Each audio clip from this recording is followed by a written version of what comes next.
we are actually in search of Sandhill Cranes this afternoon. I spotted a field there last night and this morning, and it's loaded with cranes. There's maybe a few thousand out there. So hopefully everything's right tonight and they do it nice, but it is really high winds right now. So they do some funny things in the afternoons with high winds. So hopefully they will all come back and we can show you guys what a good crane hunt is all about here in Saskatchewan. Super hot, super windy. When it's really hot like this, the birds really don't need to fly till really late, and this wind too can make it tough with cranes. They're such big wingspans. They really don't like to go far in the high winds, but I'm hoping we're not too far from where they're roosting, so hopefully they will come to our field still. All right, so we're pulling up to the field we're hunting. We've got permission on it. I talked to the landowner last night. He's awesome. I said we wanted to hunt it this afternoon. He said no problem. Really nice guy. So what we're looking here for, we're setting up. So just looking at it's a quarter section, and what I want to do with these cranes is I want to pick a spot that's extremely close to where they were feeding. So last night, if you look out in the field here, you can see these bales, and there's kind of this ridge line. So this ridge line was full of the birds, and they were strung out down into the bales. Well, there's zero visibility if we get down into the bales there. So I'm gonna put us up on top of one of these hills so we have good visibility of them coming in, and they have good visibility of our decoy spread. There were birds there, so it's still where they want to be, but there are going to be a few birds that want to get down by those hay bales, but they will see the decoy rig there and they'll come to us because there won't be any birds in the field. So we want to pick that good visibility for us and good visibility for the birds. And you want to watch setting up right on the hilltop, because that can expose your blinds. They can see your blinds there. And the other thing also is, if you have your decoy rig there, when cranes approach low, they don't approach from high most of the time. If you get migrators, they will spin down like a flock of snow geese or that, but most of the time they're coming from low. So say we had a set of decoys out on that hilltop, you're only going to see one row of decoys if we put them out on top of the hill. You want to stretch them out from on top of the hill and down the hill. That way, when the birds are approaching, they can see a lot. If you could picture a spread up there of decoys just on top of the hill, you're only going to see what's on top of the hill. You're not going to see anything behind it, and you wouldn't have any in front. So now if we string it out down the front of the hillside also, you're going to see a lot more decoys, and they're going to see a lot more birds there. So they're going to be more enticed to come to our spread when they can see a lot more birds over there. So that's what we're going to do. We're going to set up on this hillside. We're going to get in there. We're actually going to check out the wind direction though, and the sun direction, and we're going to take that into account as well. So we're down in that bottom right now, and there's a lot of cover here. You can see we could hide the layout blinds really easy. The stubble's really high, but there's just zero visibility. So we're going to climb up onto this flat over here. So we're not going to be right on top of the hill. We're not going to be in the bottom. We still have that good cover because they've been raising and lowering the combine header because of the uneven ground. So there's a lot of tall stubble here. Our roost is over this way, so they're going to approach this way, and they'll be able to see us here right away. Okay, so what we're doing here, we've got 5 dozen dive bomb crane silhouettes here, and 2 layout blinds. So pick this spot just on the slope of the hillside here, just because the stubble's a lot higher here. If you look here compared to the rest of the field, this stubble's actually about half the height of the blind in places, so that's going to hide us a little better. We'll be able to cover these blinds a lot better too. But so we've got a west wind right now, which we always have in Saskatchewan for whatever reason, but it's going straight this way. So I've canted the blinds a little bit, because what we want these birds to do is to come off their day roost over here, and we want them to just come into the field here and just follow that contour of this slope and just pitch right into the decoy spread here. I don't want them to start circling around, because once they start circling, they start looking at you more and they see more things wrong with you, and then they usually leave. So if they can just come right in front of us, just kick into the wind and land, because they're always going to land into the wind. So the other good thing about that is why we canted these blinds like that, and we're kind of almost like a cross shoot but a head-on shoot, is that sun is at our backs. So when these birds are going to be landing, they're going to have the sun in their face, which is going to help hide us. And also that sun, when they're approaching this rig, it's going to shine off these decoys and light up our spread a lot more, and they're going to see these decoys in the field a lot further away. So that's basically why we're doing that. And the setups for the crane is really easy. 5 dozen decoys. We're just going to make it look natural, you know, just little pockets of birds here and there. But we're going to leave a short leg on this side, so it allows those birds to kick in. This side will have a big hook on it here to kind of channel them into where our blinds are so we can shoot. Right. The ground is so hard right now. Look at this. Like, it's hard to get the stakes in the ground this year. This is a terrible year for farmers, and it's bad. We need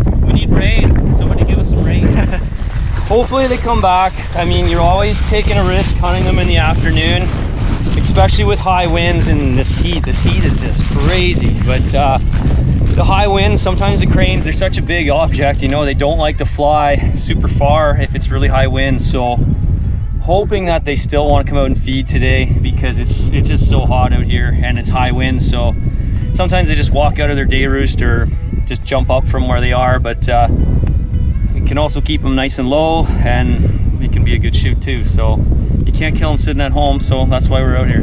All right, so what we did with the setup here, the 2 layout blinds, we covered them with a bunch of silhouettes. The silhouettes really help hide the layout blinds. Picked a higher spot with higher cover also. What we've done a longer arm on the high wind side. That way they're hopefully gonna pitch in, and just this leg here blocks them, and they land right in where we have kind of the higher concentration, or this group in the center that looks like they just landed there. So we've got some volume behind us to kind of suck them in towards us, and really loose on the ends here. You can see the decoys are spaced out a lot more, so they just don't feel enticed to land there because they feel like they've been left behind from the feed and that.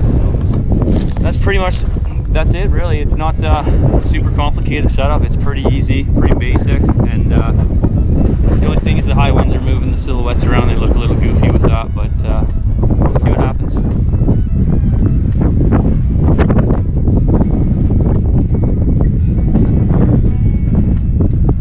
Get him, Blue, get him. There you go, double, come on. Yeah, you hit him. Oh, he's gonna go down. We'll have to chase that one. Oh, okay, I'll go get that one, hey? Right now, or? Take your gun. Yep.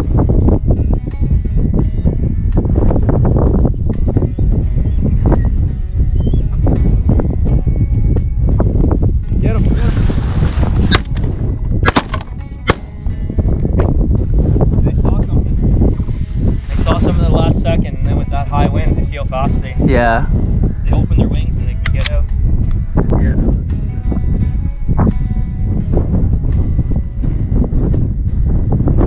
Shoot them.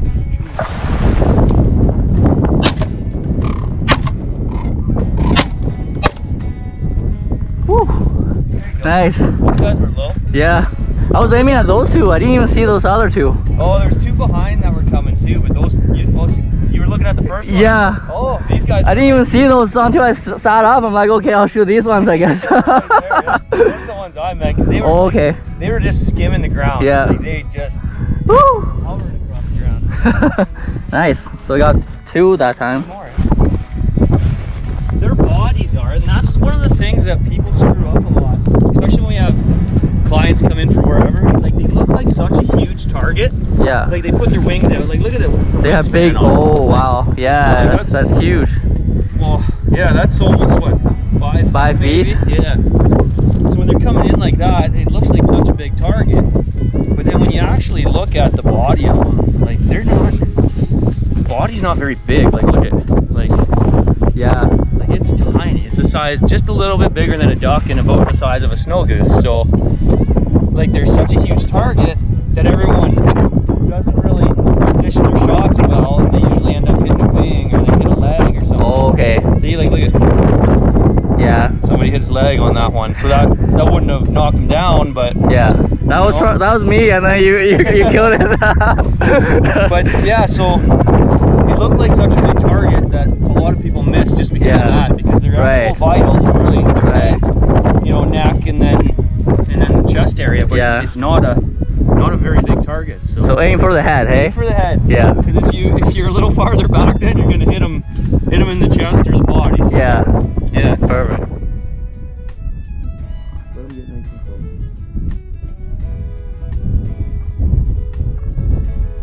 Let's get them. Shoot one more. Did you get 4? That's it, 4. Wow.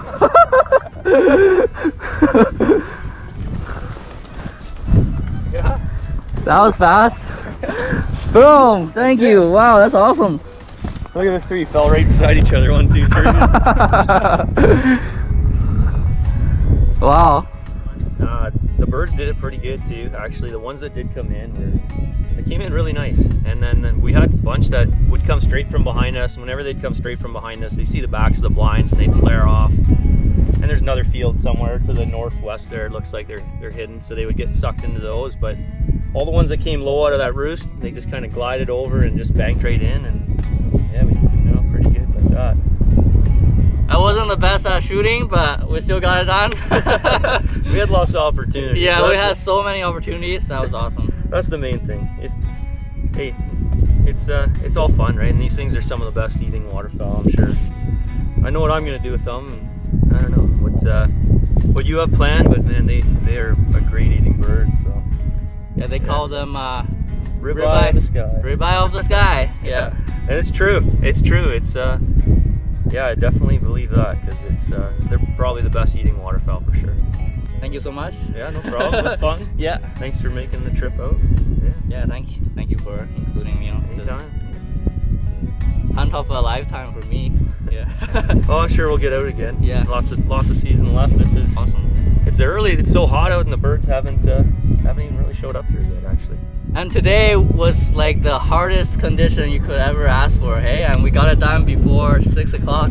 Yeah, lots. We drive back in daylight. We won't smoke a deer or something in the dark. That's awesome. But yeah, high winds, high heat, like really hot. It's got to be close to 30 degrees at least. Like, what's that, like 85 or something Fahrenheit?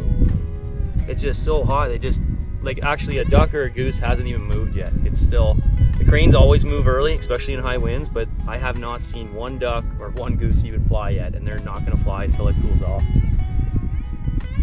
Makes it hard to hunt them, or hard to spot them, because they don't sit in the field long. They'll be in the fields for a short period of time. So if you got a bunch of hunts you're watching and you got traveling time in between, you better be driving fast. Yeah, man.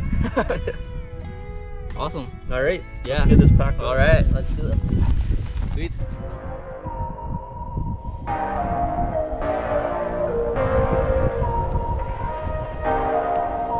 Let him get here. Shoot him, boy. Shoot him.